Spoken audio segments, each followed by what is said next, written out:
Thank you so much, Professor Katz, for having me for this interview. It's my pleasure. I'm happy to be here. So the first question is, what is the goal of Fractal platform? The Fractal platform is trying to improve blockchain technology along 3 different axes. We're trying to improve the scalability of existing blockchain protocols, while also ensuring sustainability of the entire blockchain ecosystem, and also not sacrificing security. So how are you going to achieve scalability? We're looking right now at building a blockchain system that can scale to tens of thousands of nodes while still having very high throughput and very good confirmation time. In particular, much better than what's achieved right now in existing blockchain platforms, including the popular Bitcoin cryptocurrency. And we have a new technology for doing this that we call backpackers. And without going into the technical details of how it works, I can tell you the main achievement of this technical solution. What we have is a new idea for achieving optimal throughput and latency regardless of the underlying network topology. And this new technical paradigm for achieving better content distribution over a network can be applied actually to a very general blockchain system. It's not tied to any one specific blockchain protocol.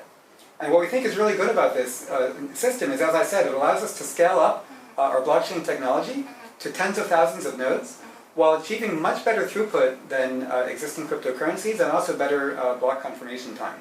So we think this is going to be a very powerful approach for bringing these systems closer to practical usage. You're trying not to sacrifice the security. Exactly. So one of the nice things about our approach is we can formally prove that it doesn't harm any of the security guarantees of the underlying blockchain. And let me be a little more specific about what we can show. So what we do actually is we introduce a new category of nodes into the system that we call packers.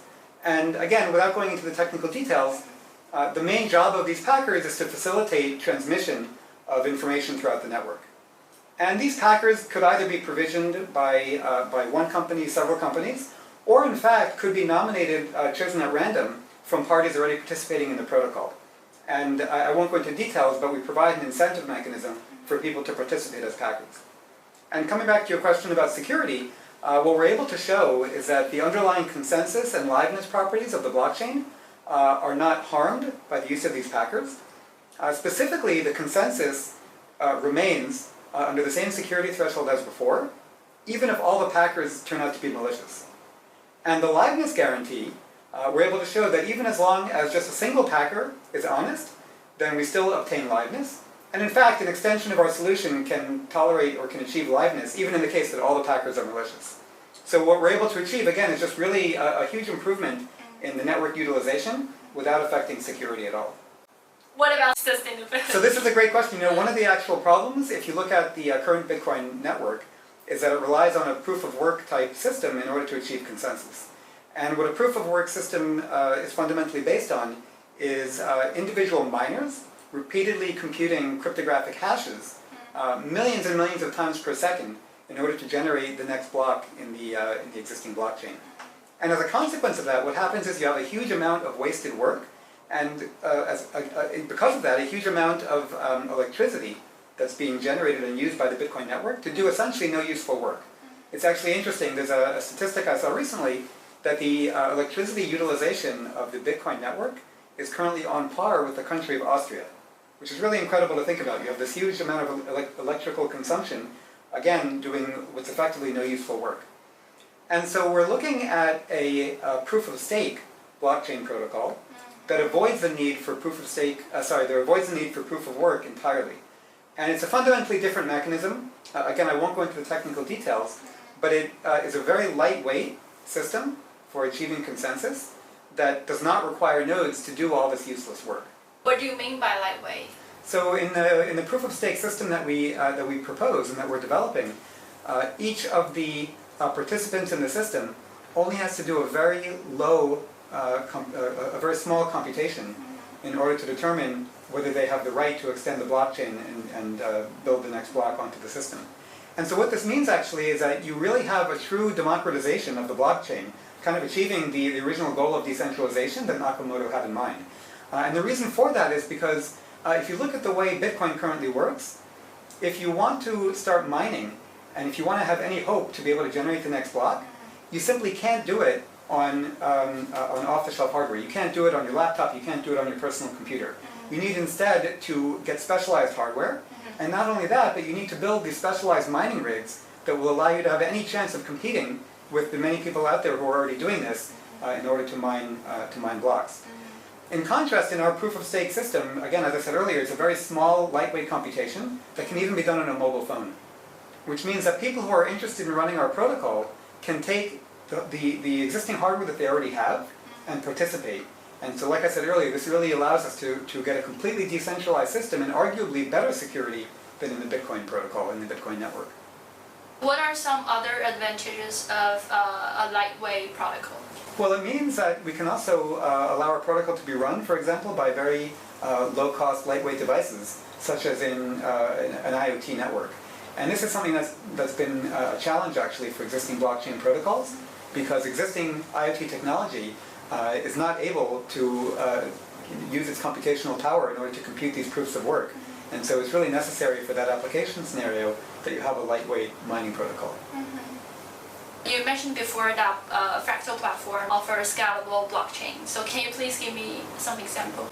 So we're currently running a testnet to try to understand the performance of our protocol. And the latest numbers show that we can support a network of about 15,000 miners and achieve 5,000 transactions per second with a confirmation time of under 3 minutes.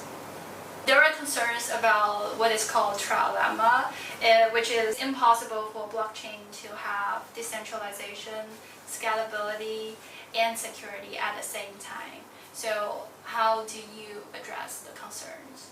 I mean, one thing I would say is that you have to be a little bit careful when you talk about this trilemma. I think it's a very strong claim to say that it's impossible to achieve all these three goals simultaneously.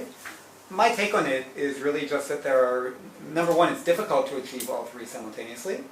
And number two, there may be fundamental trade-offs in terms of, for example, how much decentralization you can have in terms of how much security you want. What I would say, though, is that the Fractal platform is able to resolve this trilemma by achieving all three much better than current existing solutions.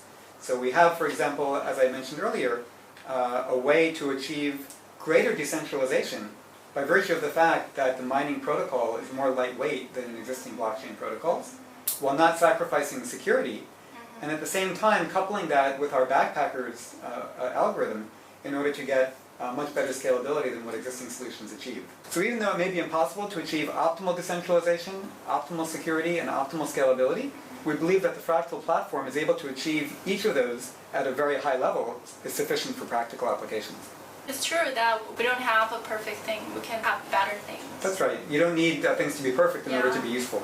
Fractal system seems do not have punishments for if good players become malicious players. They can become malicious player without any cost. So it's not exactly true. I mean, most systems actually don't really have any punishment strategy per se, but what they provide instead is an incentive mechanism that means that participants are better off if they behave honestly than if they deviate.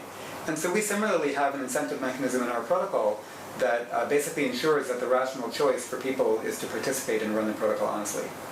What's next for Fractal? One of the things we're looking at right now is to develop a version of our protocol that's post-quantum secure. So you might have heard about quantum computers and the fact that people are very worried right now that quantum computers may be commercially available within the next 10 to 20 years. And one of the challenges in developing a proof-of-stake based blockchain protocol that's secure against quantum computers is that people have not yet developed a unique signature scheme, which is at the core of many of these protocols, that's post-quantum secure.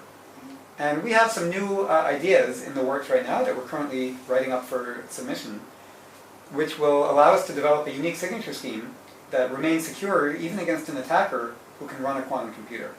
And we think it's a fundamentally game-changing technology that will allow us then to build an entire blockchain system that's post-quantum secure.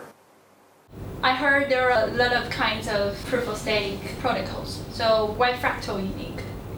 I think there's a lot of activity right now in the space, and a lot of people are trying to develop different proof-of-stake based protocols, each with their own advantages and disadvantages. I can tell you two specific advantages of our protocol. First of all, our protocol is secure even against an adaptive attacker who's allowed to corrupt parties in the network even during the execution of the protocol. And some previous POS-based systems are actually not secure against such an attacker. The second thing that I think is unique about our protocol is that we have a mechanism that allows people to join the network and retain provable security guarantees even in that case. And again, a lot of other solutions in this space don't support that kind of feature. Finally, if you look at our scheme compared to other existing schemes that are out there, competing proposals, we believe that our blockchain protocol is much more scalable than others, both in terms of the number of nodes that we can have running our protocol, as well as in terms of the overall efficiency in terms of throughput and latency.